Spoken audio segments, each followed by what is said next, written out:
नाज़रीन, अवामी न्यूज़ में ख़बरनि जो सिलसिलो जारी है। इन वक्त असीं तव्हांखे पंगरियो में ख़बर ॾींदा हलूं त ज़िले जामशोरो जे ॻोठ संघार खोसे में SSP अमजद शेख जे हुकुम ते पुलिस घरनि में घिड़ी औरतुनि ऐं ॿारनि ते तशद्दुद करे गिरफ़्तार करे मथस केस दाख़िल करण ख़िलाफ़ प्रेस क्लब पंगरियो अॻियां खोसा बिरादरी जो एहतजाज मुज़ाहिरो धरणो पुलिस ख़िलाफ़ सख़्त नारेबाज़ी। इन मौक़े ते हिननि मीडिया सां ॻाल्हाईंदे चयो आहे त तहलके मांझनि जे ॻोठ राजड़ी ऐं संगार खोसो में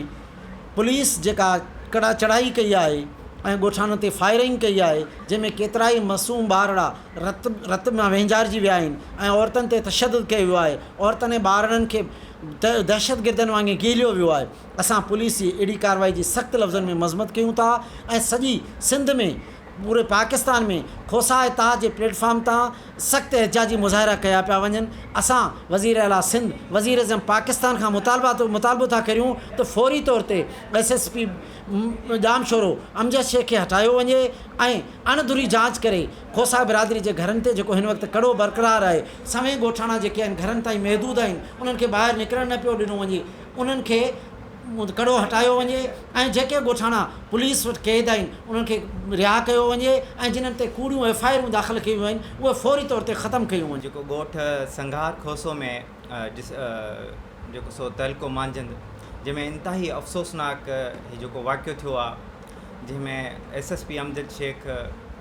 खोसनि जे घरनि ते चढ़ाई करे उन्हनि जो जेको इज़तूं पामाल कयूं आहिनि ऐं उन्हनि जा जेके नंढड़ा ॿार मासूम ऐं उन्हनि जा जेके औरतुनि जे घरनि में जेको सो घिड़ी करे उन्हनि ते तमामु तशद्दुद कयो आहे, जंहिंमें आल खोसा इत्तेहाद पाकिस्तान जी तरफ़ां हीउ जेको सो तमामु वॾो ट्रेंड हलायो वियो आहे ऐं असांजी पुरज़ोर मज़म्मत करियूं था, जंहिंमें इंतिहाई अफ़सोस जी ॻाल्हि आहे जेके न उन्हनि जा घर ॾिठा विया, न उन्हनि जूं जेके इज़तूं ॾिठियूं वियूं, ईअं ई उन्हनि ते जेको पथराव कयो वियो ऐं उन्हनि जे घरनि में घिड़िया विया ऐं उन्हनि जे जेके हुयूं ॿार हुआ उन्हनि खे बि उन्हनि ते ॾाढो तशद्दुद कयो, जंहिंखे असीं उन्हनि जी पुरज़ोर जेको सो मज़म्मत कयूं था। वधीक ख़बरनि ऐं तफ़सील जे लाइ विज़िट कयो असांजी वेबसाइट awamiNewsHD.com ऐं ॾिसंदा रहो अवामी न्यूज़ HD।